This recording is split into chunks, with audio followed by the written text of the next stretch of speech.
नमस्कार, प्रिया Singh voice channel में आपका स्वागत है। आज की हमारी कहानी है वृद्ध आश्रम में अपनी माँ से मिलने पहुँचे बेटे ने ऐसा क्या देखा कि उसके पैरों तले जमीन खिसक गई। आज आशीष जब घर लौटा तो घर में हैरान कर देने वाली शांति थी।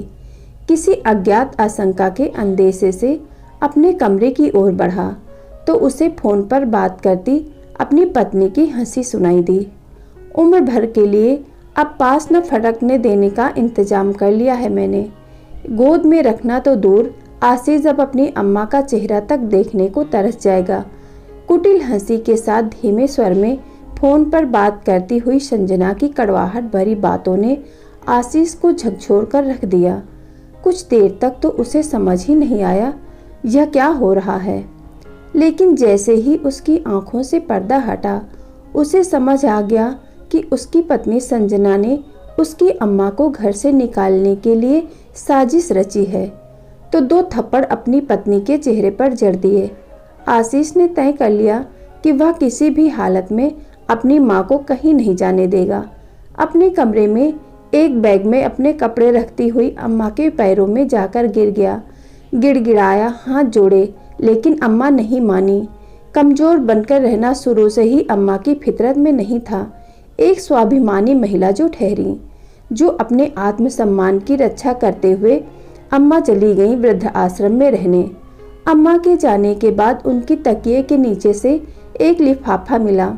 उसमें लिखा था, आखिर क्यों एक इंसान अपने आप को परिवार रूपी माला में पिरोता है, केवल इसलिए ना ताकि हर सदस्य एक दूसरे के सुख दुख का साथी बन सके। लेकिन जब वक्त और विचारों के परिवर्तन से परिवार रूपी माला टूटने लगे तो अकेले मोती की तरह लुढ़कने के बजाय वहां से निकल जाना ही बेहतर होता है।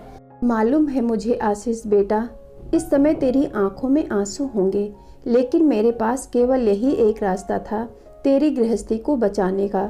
एक माँ के दिल के तार अपने बच्चों के दिल से जुड़े होते हैं, और जब यह तार हिलने लगते हैं तो पता चल जाता है कि किसी ने हमें याद किया है, और जिस पल हमें यह महसूस होगा हम जरूर मिलेंगे।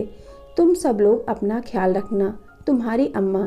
पत्र के पिछले हिस्से पर वृद्ध आश्रम का पता भी लिख कर रख गई थी। सम्मान वृद्ध आश्रम, बनारस। आशीष 10 वर्ष का था जब उसके पिताजी को लकवा मार गया था। तब से वे व्हील चेयर पर ही थे। उसकी अम्मा ने माँ और बाप दोनों की जिम्मेदारियां कैसे संभाली यह देखकर आशीष दंग रह गया था। अपने बच्चों की पढ़ाई, उनका स्वास्थ्य, उनकी खुशी, माँ की दुनिया यहीं तक ही सिमट कर रह गई थी। जब आशीष की नौकरी लगी तो माँ के चेहरे पर एक संतुष्टि भरी आभा दिखाई पड़ी, जैसे इसी दिन के लिए वह जी रही थी। संजना एक गरीब परिवार की लड़की थी जिसकी आशीष के साथ 5 साल पहले शादी हुई थी। लाखों रुपए दहेज के प्रस्ताव को लेकर कई संपन्न परिवारों से आशीष के लिए रिश्ते आए थे, लेकिन अम्मा यही बात दोहराती थीं कि गरीब घर की लड़की होगी तो रिश्तों को अहमियत देगी, घर का अच्छा वातावरण सुखमय बनेगा, अच्छी पत्नी और सुघड़ बहू साबित होगी। अम्मा ने तो संजना को प्यार और अपनापन ही दिया। अपनी बहू में उनकी आत्मा बसती थी। उसे सस्ते संवरते देख अम्मा खुशी से हिलोरे लेती थी। जब भी कोई संजना की कमियां गिनवाता था तो अम्मा झट से मोर्चा संभाल लेती थी और कहती, मेरी दीपा अम्मा की बेटी को क्या आता था, पर धीरे धीरे जिम्मेदारियों के बोझ तले सब कुछ सीख लिया उसने। शादी के 1 वर्ष बीतने के बाद आशीष एक बेटे का पिता भी बन गया। अम्मा का चेहरा खुशी से चहक उठा था। बच्चे को प्यार से गोपाल कहकर पुकारती थी। अम्मा ने 40 दिन तक अपनी बहू को बिस्तर से उठने नहीं दिया था। अम्मा ने अपनी बेटी दीपा को भी बुलवा भेजा। नंद भौजाई गप्पे मारती थी और अम्मा चौका संभालती। अम्मा, अब तो महीना होने को आया, मेरी सास ने तो 11 दिन में ही मुझे खड़ा कर दिया था। दीपा के कहने पर अम्मा झट से बोली, तेरे ससुराल में होता होगा ऐसा, अगर मैं थोड़ा बहुत काम कर लूँगी तो मेरा शरीर घिस नहीं जाएगा। और फिर संयुक्त परिवार तो इसी का नाम है कि जरूरत पड़ने पर एक दूसरे के काम आए। अम्मा तो अम्मा, बाबूजी को भी अपनी बहू पर बहुत नाज था, लेकिन बाबूजी की मृत्यु के बाद काफी कुछ बदल गया। उनकी मृत्यु से लेकर 13वीं तक अम्मा टूटकर थक चुकी थीं। हालांकि उनका बेटा उनका बेहद ध्यान रखता था, लेकिन आने जाने वाले रिश्तेदार उन्हें बहू से संभल कर रहने की चेतावनी जरूर दे जाते थे कि पति के जाने के बाद पत्नी का सब कुछ छिन जाता है। पर अम्मा तो अम्मा ठहरी।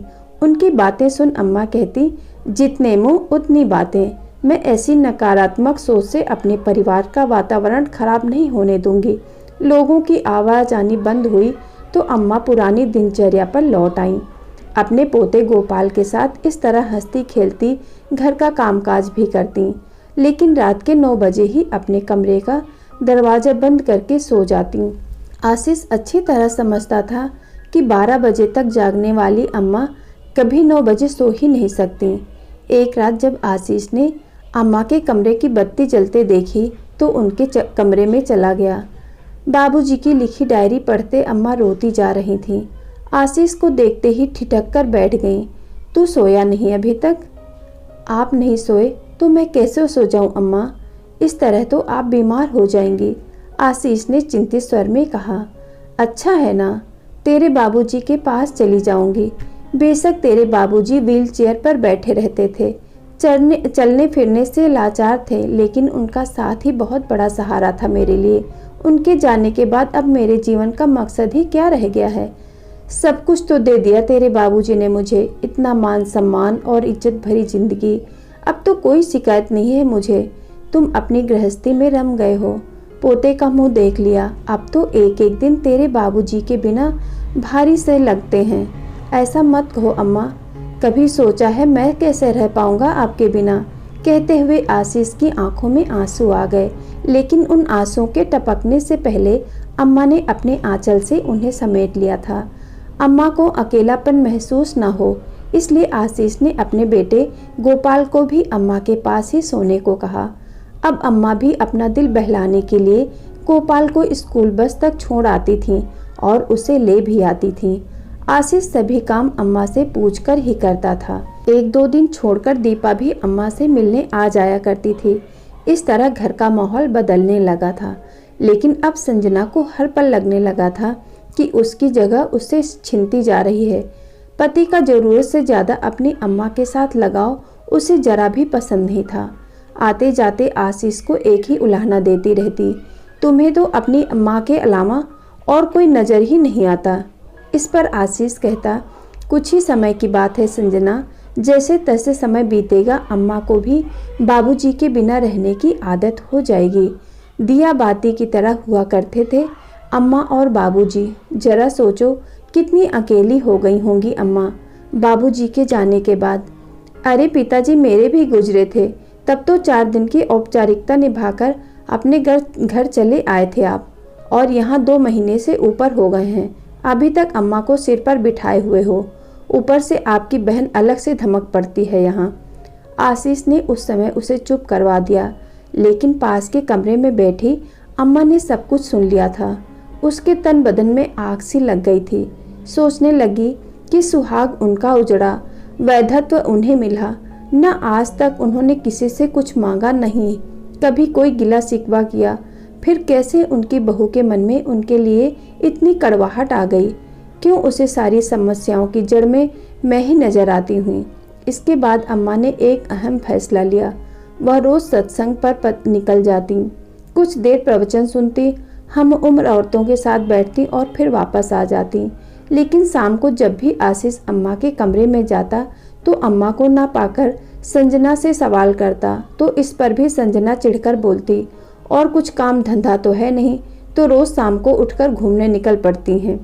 एक शाम को जब अम्मा घर लौटी तो घर पर कुरुक्षेत्र का मैदान बना हुआ था। संजना बुरी तरह से चीख रही थी, मेरी तो किस्मत फूट गई। इस घर में रहकर कुछ पैसे अपने शौक के लिए भी खर्च करना चाहूँ तो वह भी नहीं मिलते। बेटे की जिम्मेदारी है, इसलिए नौकरी भी नहीं कर सकती। अगले दिन अम्मा ने संजना को प्यार से समझाया कि अगर तुम्हारी इच्छा है तो तुम नौकरी कर लो, गोपाल को मैं संभाल लूँगी। 4 पैसे घर में आएंगे तो तुम अपने शौक भी पूरे कर लेना। उसके बाद संजना ने नौकरी करनी शुरू कर दी। घर का काम और बच्चे की देखभाल अम्मा कर लेती थीं। फिर कुछ समय बाद एक दिन अम्मा के हाथ में एक कागज़ थमाते हुए आशीष बोला, माँ बाबूजी के इंश्योरेंस के 50 लाख रुपए मिले हैं, तो मैंने इनकी एफडी करवा दी है आपके नाम। इसे आप संभाल कर रख लो। इस पर अम्मा ने कहा, अरे बेटा, मैं क्या करूँगी इतने पैसों का, तुम ही रख लो यह कागज़ अपने पास। नहीं अम्मा, पैसा तुम्हारा है, सुख दुख में तुम्हारे काम आएगा, तुम रखो। संजना ने सुना तो अपना माथा पीटना शुरू कर दिया और आशीष को आड़े हाथों लेते हुए बोली, राजी खुशी अम्मा तुम्हें अपनी जमा पूंजी सौंप रही थी, तो ली क्यों नहीं तुमने? अब तो तुम्हारी अम्मा सारी उम्र इन पैसों पर कुंडली मारकर बैठी रहेंगी। इस पर आशीष को भी गुस्सा आ गया। दोनों की झगड़े की आवाज़ अम्मा के कमरे तक आ रही थी। आंसुओं से भरी आंखें लिए सोच रही थी कि आखिर यह सब क्या हो रहा है मेरे घर में। उसके बाद तो ऐसी स्थिति आ गई कि अम्मा फूटी आंख नहीं सुहाती थी संजना को। अम्मा के हर काम में मीन मेक निकालना, हर छोटी छोटी बात पर गुस्सा करना, हर किसी की बात को काटने जैसी बातें संजना के व्यवहार का हिस्सा बनती चली गईं। बाबूजी को गए जब 1 बरस बीत गया तो ब्राह्मण भोज का आयोजन किया गया। अत्यधिक तनाव की स्थिति में रहने के कारण अम्मा के घुटनों में दर्द होने लगा था। सारा खाना संजना को ही बनाना पड़ा। खाना बनाने से संबंधित अम्मा कोई सलाह देने लगती तो संजना उन्हें घूर कर देखने लगती। उस समय तो संजना चुप रही, लेकिन ब्राह्मण भोज खत्म होने के बाद जब सब लोग चले गए तो संजना ने हंगामा खड़ा कर दिया कि या तो अम्मा वृद्ध आश्रम जाएंगी, नहीं तो वह यह घर छोड़कर चली जाएगी। अम्मा सोचने लगी कि जब परिवार के लोग पुराने सामान को कूड़ा समझकर फेंकने पर उतारू हो ही जाएं, तो भलाई इसी में है कि उस सामान को किसी सुरक्षित स्थान पर पहुंचा दिया जाए। शायद वह सामान किसी के काम ही आ जाए। सोचते हुए अम्मा ने अपनी जिंदगी का सबसे बड़ा फैसला लिया था। बेटा, अब मेरी जिंदगी बची ही कितनी है मेरी, तू अपनी गृहस्थी में दरार मत डाल। आशीष के घर लौटने पर अम्मा ने गंभीर स्वर में बोला। आशीष को भावुक होते देखकर पुत्र प्रेम की बेड़ियां कहीं अम्मा को रोक न ले, सोचते हुए संजना तीखे स्वर में बोली, जाना तो अम्मा सभी को है और यही दरार की बात तो कब से पड़ चुकी है। अब कहीं दरार खाई में न बदल जाए, यह सोच लीजिए। अपनी बेटी की गृहस्थी सही सलामत चाहती हैं तो चली जाइए वृद्धाश्रम। आए दिन अम्मा पर तिरस्कार की बौछार करती हुई संजना बस इसी इंतजार में बैठी थी कि कब अम्मा घर छोड़कर जाएं और उसे संपूर्ण सफलता हासिल हो। आज अम्मा के जाने के बाद आशीष अपनी माँ के लिखे हुए पत्र को पढ़कर फूट फूट कर रोने लगा। धीरे धीरे 1 साल बीता, लेकिन आज भी आशीष रोज अपनी माँ के पत्र को पढ़कर उसे सीने से लगाया करता था। हमेशा पत्र में उसे ढेर सारा वात्सल्य समेटे झुर्रियों भरा चेहरा लिए वह माँ नजर आती थी, जिसने हमेशा उसे प्यार ही दिया, जिसने 9 महीने उसे अपनी कोख में रखा, अपने रक्त मांस में सींचा, आंचल की छांव दी। पत्र पढ़ते हुए अक्सर उसके आंसू पत्र पर गिर जाते थे। अब तो पत्र पर लिखे बहुत से शब्द भी उन आंसुओं से धुंधले पड़ गए थे। एक दिन सुबह आशीष अम्मा का पत्र खोले बैठा था। पत्र पढ़कर आशीष के मन में विचारों की बाढ़ सी आ गई। संजना चाय लेकर अंदर आई तो आशीष ने चाय पीने से मना कर दिया। आशीष की आवाज़ के भारीपन से ही संजना ने अंदाजा लगा लिया था कि अम्मा के लिए आशीष की दबी ढकी भावनाएं फिर से जागृत हो उठी हैं। संजना ने उसे कुछ कहना चाहा, लेकिन उसकी बात काटते हुए आशीष ने कहा, मैं माँ से मिलने बनारस जा रहा हूँ। अम्मा के प्यार का खिंचाव इतना था कि संजना आवाज़ लगाती रह गई, लेकिन आशीष तेजी से घर से बाहर निकल गया। ट्रेन की सीट पर बैठे आशीष के सामने फिर से वह सीन जीवित हो उठा, जब संजना ने अम्मा का इतना अपमान किया था कि वह अपना सामान बंद कर घर से जाने के लिए बाध्य हो गई थी। वृद्ध आश्रम 1 घंटे की दूरी पर था।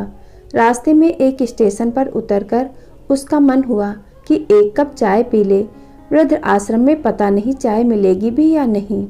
तो तुरंत ख्याल आया कि माँ तो बार बार चाय पीती थी। जब वह पढ़ता था तो रात में उसके साथ जगी रहती थी और हर 1 घंटे बाद उसके लिए कड़क चाय बनाकर ले आती थी। विचारों में डूबता उभरता आशीष आश्रम के गेट के सामने आ खड़ा हुआ। वृद्ध आश्रम को देखते ही न जाने उसे क्यों लग रहा था कि उसकी अम्मा यहाँ पूर्ण रूप से सुरक्षित है। अंदर जाकर देखा तो अम्मा अपने कमरे में बैठी एक बच्चे के साथ लाड प्यार कर रही थी। आशीष को देखते ही उसकी आंखें भर आईं और प्यार भरे लहजे में बोली, अकेले ही आया है? मेरी बहू संजना कहाँ है? गोपाल कहाँ है? कहते हुए अम्मा एकाएक अपनी आंसू भरी आंखें छुपाते हुए इधर उधर देखने लगीं। आशीष ने अम्मा का हाथ अपने हाथों में ले लिया। फिर अम्मा बोली, तू बहू को काम पर जाने से रोकता तो नहीं ना? जानता है जब बच्चे अपने पैरों पर खड़े हो जाते हैं तो औरत को एक खालीपन का एहसास होने लगता है, अपनी ज़िंदगी निरर्थक लगने लगती है। कहते कहते अम्मा रुआसी हो गईं और अपने भीतर के दर्द को छुपाने के लिए एक हल्की सी मुस्कान अम्मा के चेहरे पर आ गई और फिर बेटे का ध्यान उसके आंसुओं की तरफ न जाए यह कोशिश करते हुए अम्मा तुरंत बोली, अच्छा क्या खाएगा बता, मठरी, पेड़ा या लड्डू? माँ पीछे मुड़कर अलमारी में से डिब्बे निकालने लगी। अम्मा, तुम्हें यह सब कौन लाकर देता है? आशीष ने उत्सुकता बस पूछा। तो अम्मा बोली, चौकीदार को 20-50 रुपए देकर मंगा लेती हूँ। वृद्ध आश्रम के पीछे ही अनाथ आश्रम बना हुआ है। गोपाल जैसे कई बच्चे मिलने के लिए आते रहते हैं और कुछ भी मांगने लगते हैं। सच बताऊं, उन्हें खिलाती हूँ तो ऐसा लगता है जैसे मैं गोपाल को खिला रही हूँ। कहते हुए अम्मा ने लड्डू उसकी तरफ बढ़ाए। अम्मा की बातें सुनकर आशीष की आंखों से आंसू टपकने लगे। सोचने लगा, उसने माँ को यहाँ आने क्यों दिया? सैकड़ों बार स्वयं से पूछा गया यह सवाल आज भी उसकी अंतरात्मा को कोई संतोषजनक उत्तर नहीं दे पाया। माँ को आश्रम भेजने में संजना की तत्परता और बेटे का घर बना रहे इसके लिए माँ के त्याग के आगे वह कुछ न कर सका। माँ, तुम मेरे खाने पीने की चिंता मत करो, आज तो हम माँ बेटे केवल बातें ही करेंगे। लाड जताता हुआ आशीष बोला और अपनी माँ की गोदी में सर रख दिया। उसके बार बार मना करने के बावजूद अम्मा उसके सिर में तेल लगाने बैठ गईं। पूछने लगीं, संजना कैसी है? मेरा बाल गोपाल कैसा है? सवाल करते ही करते अम्मा के स्वर का गीलापन साफ साफ पकड़ में आ रहा था। आशीष खुद को फिर से कटघरे में खड़ा पा रहा था, परंतु दूसरी तरफ ही ममतामयी स्पर्श उसे सुकून दिए जा रहा था। उसका मन हो रहा था कि माँ की गोद में ही सर छुपाकर फूट फूट कर रो पड़े। संजना तो पराई थी, पर वह तो अम्मा का ही बेटा था। अपनी गृहस्थी बचाने के लिए उसने इतनी बड़ी कीमत कैसे चुका दी? क्यों उसकी गृहस्थी इतनी कीमती थी कि उसकी बूढ़ी माँ का वात्सल्य भी उसके आगे छोटा पड़ जाए? माँ की गोद में सिर रखकर उसे इतनी शांति मिली कि उसे समय का पता ही नहीं चला। थोड़ी देर बाद घड़ी देखी तो वह उठ खड़ा हुआ। भारी मन से बोला, अच्छा माँ, मैं चलता हूँ।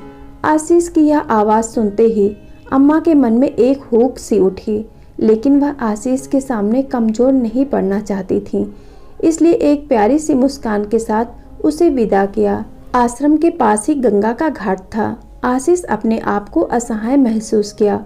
वह अंदर ही अंदर तनाव महसूस कर रहा था, सो कुछ देर गंगा किनारे बैठ गया। मन ही मन एक बात सोच रहा था, काश वह कुछ कर पाता। इतना बड़ा ब्रह्मांड, आकाश, तारे, नक्षत्र, सूर्य, चंद्रमा सब अपनी धुरी पर अपना दायित्व निभाते रहते हैं।